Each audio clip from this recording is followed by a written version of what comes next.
నా ప్రభువు ఆ బలహీనురాలు, ఆ మరణాపాయంలో ఉన్న ఆ దీనురాలు యొక్క హృదయ వాంఛ నెరిగాడు.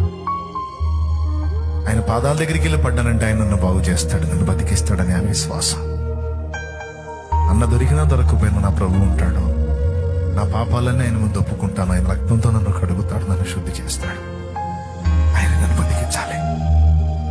వైద్యుల వల్ల కానిది పరమ వైద్యుడు నా యేసయ్య వల్ల అవుతుంది.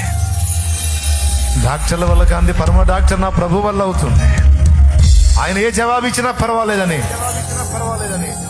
అలాగే వచ్చేసింది అంబులెన్స్.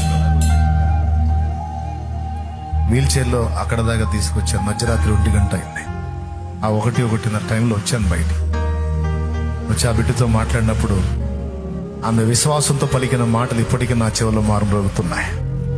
నాకు భయం లేదన్నా, నా దోషాలని నా తండ్రి ముందు ఒప్పుకుంటాను.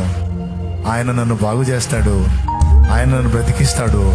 వీళ్ళే భయపడుతున్నారన్నా, వీళ్ళే భయపడుతున్నారు, నాకు భయం లేదన్నా. నాకు ఒక్క మాట ప్రార్థన చేయన్నా. ప్రార్థన చేసినాక నేను ఇంటికి పోనన్నా, మందిరంలోకి వెళ్తాను.